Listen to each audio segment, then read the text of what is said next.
Hello everyone, इन news program की series में एक बार फिर से आपका स्वागत है। दरअसल आज एससीओ की council of heads of government की 19वीं बैठक का आयोजन किया गया है और यही आज का हमारा टॉपिक है। और क्योंकि ये इंटरनेशनल रिलेशन से रिलेटेड टॉपिक है तो इसलिए जीएस पेपर 2 में रहेगा और ये हमारे पॉइंट्स ऑफ डिस्कशन रहेंगे जिन पर हम स्टेप बाय स्टेप चर्चा करेंगे। सबसे पहले देखेंगे कि खबरों में क्यों है, उसके बाद एससीओ यानी शंघाई सहयोग संगठन पर बात करेंगे, उसके बाद भारत के लिए एससीओ का क्या महत्व है और इससे संबंधित क्या चुनौतियां हैं उनको हम देखेंगे और ऐसे में क्या आगे की राह हो सकती है उस पर भी बात करेंगे। और लास्ट में क्वेश्चन रहेगा जो कि मुख्य परीक्षा पर बेस्ड है आज का क्वेश्चन।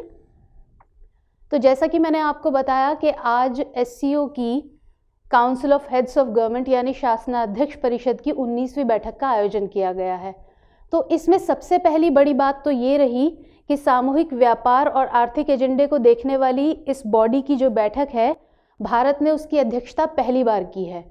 और दूसरी बड़ी बात ये रही कि एससीओ की दूसरी सबसे बड़ी बॉडी माने जाने वाली इस परिषद की जो बैठक है उसमें ना तो प्रधानमंत्री नरेंद्र मोदी ने हिस्सा लिया और ना ही पाक पीएम इमरान खान ने, बल्कि इसकी अध्यक्षता की उपराष्ट्रपति एम वेंकैया नायडू ने।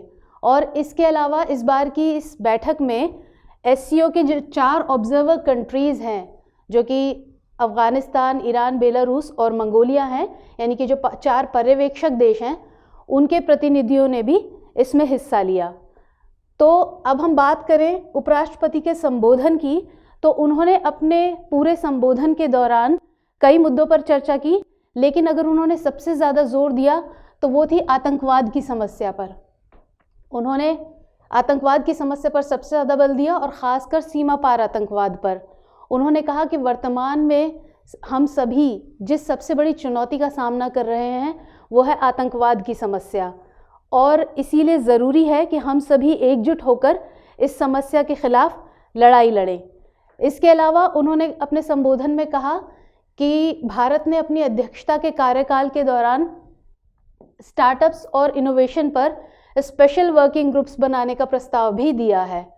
और इसके अलावा 2025 तक जो भारत की जीडीपी है वो $5 ट्रिलियन होने की संभावना है। और इसके अलावा भारत 29 वर्ष की औसत आयु के साथ सबसे युवा राष्ट्र होगा। 29 वर्ष की आयु के साथ सबसे युवा राष्ट्र होगा। तो उपराष्ट्रपति एम वेंकैया नायडू ने अपने संबोधन में इन मुख्य बातों पर चर्चा की। चलिए अब देखते हैं कि एससीओ आखिर है क्या, यानी शंघाई सहयोग संगठन जो है ये है क्या। ये एक स्थायी अंतर सरकारी अंतर्राष्ट्रीय संगठन है और वर्तमान में इसके 8 सदस्य देश हैं, 4 पर्यवेक्षक देश हैं और 6 वार्ताकार साझेदार हैं, यानी डायलॉग पार्टनर हैं इसके। तो वो 8 सदस्य देश कौन से हैं? इनमें चाइना है, रशिया है, भारत है, पाकिस्तान है, किर्गिस्तान है, कजाकिस्तान है, ताजिकिस्तान है और उज़्बेकिस्तान है।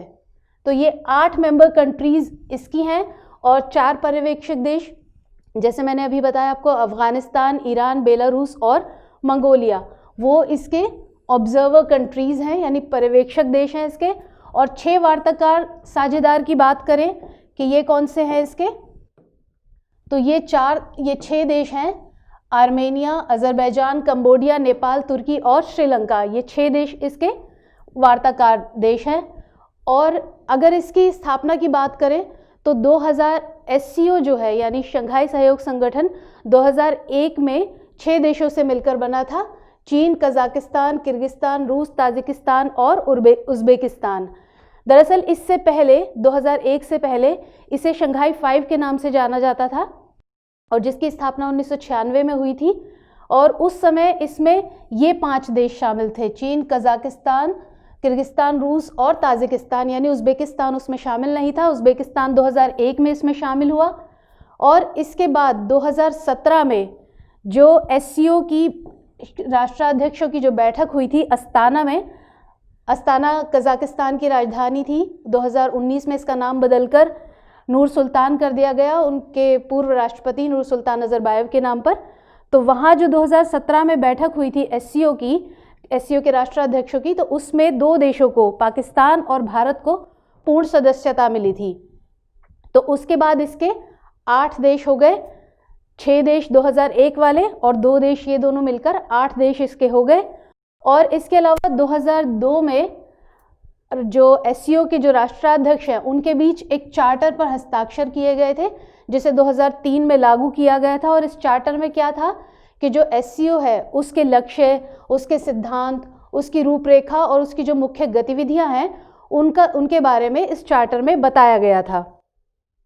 ये 2017 में भारत और पाकिस्तान के साथ 8 देशों की जो मीटिंग थी वो हुई थी एससीओ की। अब हम अगर एससीओ के लक्ष्यों की बात करें तो इसके लक्ष्य बहुत सीधे से हैं कि सदस्य देशों के बीच आपसी विश्वास को मजबूत करना, दूसरा राजनीति, व्यापार, अर्थव्यवस्था, शोध, तकनीकी और संस्कृति आदि में सहयोग को बढ़ावा देना। इसके अलावा क्षेत्र में शांति, सुरक्षा और स्थायित्व बनाए रखने के लिए सामूहिक रूप से प्रयास करना, यानी जो एससीओ की मेंबर कंट्रीज हैं वो सामूहिक रूप से क्षेत्र में शांति, सुरक्षा और स्थायित्व बनाए रखने का प्रयास करेंगी।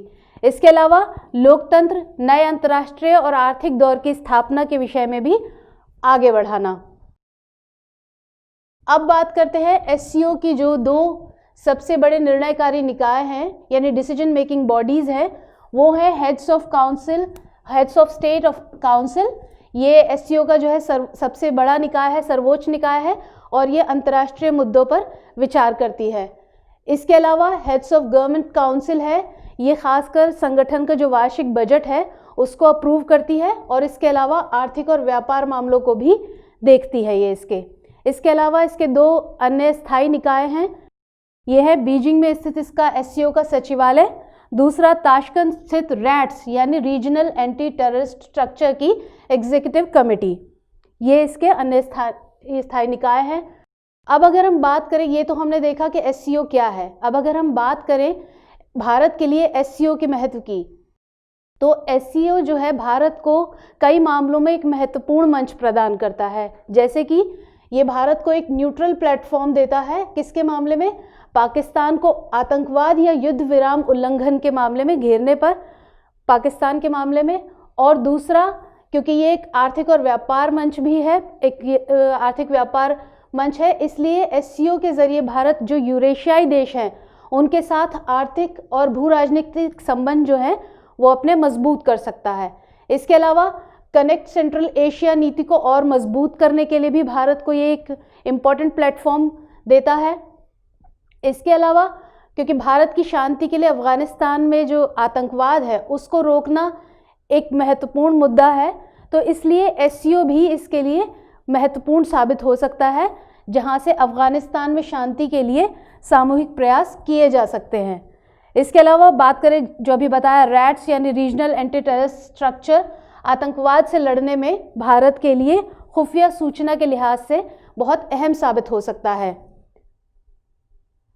अब इसकी बात करते हैं इससे संबंधित चुनौतियों की। तो सबसे पहला तो ये कि जो वर्तमान समय है उसमें भारत, चीन और पाकिस्तान जो हैं उनके बीच जो संबंध हैं वो तनावपूर्ण रहे हैं और इन देशों के सामने धार्मिक कट्टरपंथ और आतंकवाद से लड़ने की या उसको ख़त्म करने की जो समस्या है वो चुनौती इनके सामने है। इसके अलावा भारत और मध्य एशिया के बीच व्यापार अभी काफ़ी निम्न स्तर पर है और आतंकवाद पर चीन का जो दंडात्मक रवैया है वो उचित नहीं है भारत के लिहाज से। जैसे कि मसूद अजहर को वैश्विक आतंकवादी घोषित करने का जो मामला था उसको लेकर कह सकते हैं हम। तो ऐसे में आगे की राह क्या होनी चाहिए? सबसे पहला तो ये कि भारत को आर्थिक और राजनीतिक संबंधों के मामले में चीन और पाकिस्तान के अलावा अन्य जो मध्य एशियाई देश हैं उनका भी रुख करना ज़रूरी है, क्योंकि चीन और पाकिस्तान पर निर्भर न रह के जो भारत है वो अन्य मध्य एशियाई देशों की तरफ भी आर्थिक और राजनीतिक संबंधों को बढ़ाए अपने। इसके अलावा एससीओ के जो देश हैं उनको आपसी सहयोग को बढ़ावा देने के लिए कई मुद्दों पर एक साथ आने की ज़रूरत है। जैसे सबसे पहला तो आतंकवाद को रोकने की समस्या है, व्यापार बढ़ाना है, अवसंरचनात्मक विकास को मजबूत करना है और उसके अलावा जो वर्तमान में समस्या चल रही है सबसे बड़ी कोविड-19 की, उसके खिलाफ साथ आने की ज़रूरत है जो एससीओ के जो देश हैं, मेंबर कंट्रीज़ हैं, उनको आपस में। इसके अलावा सभी देशों को पर्यटन को बढ़ावा देने के लिए सांस्कृतिक विशेषताओं को भी साझा करने की ज़रूरत है। सामूहिक अवसंरचनात्मक विकास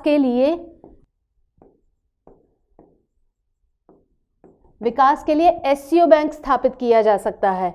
इसके अलावा एससीओ देशों को रैट्स का जो और मजबूती से क्रियान्वयन है वो करने की ज़रूरत है, और आपसी आर्थिक और भू राजनीतिक संबंधों की बहाली के लिए, यानी भारत और चीन को जो है इस मंच का उपयोग, भारत और चीन जो अपने आर्थिक और भू राजनीतिक संबंध हैं उनकी बहाली के लिए भी ये दोनों देश कर सकते हैं इस मंच का उपयोग। तो चलिए अब हम अपना प्रश्न देखते हैं। भारत दक्षिण और दक्षिण पूर्वी एशियाई देशों के साथ संबंधों को मजबूत करता रहा है।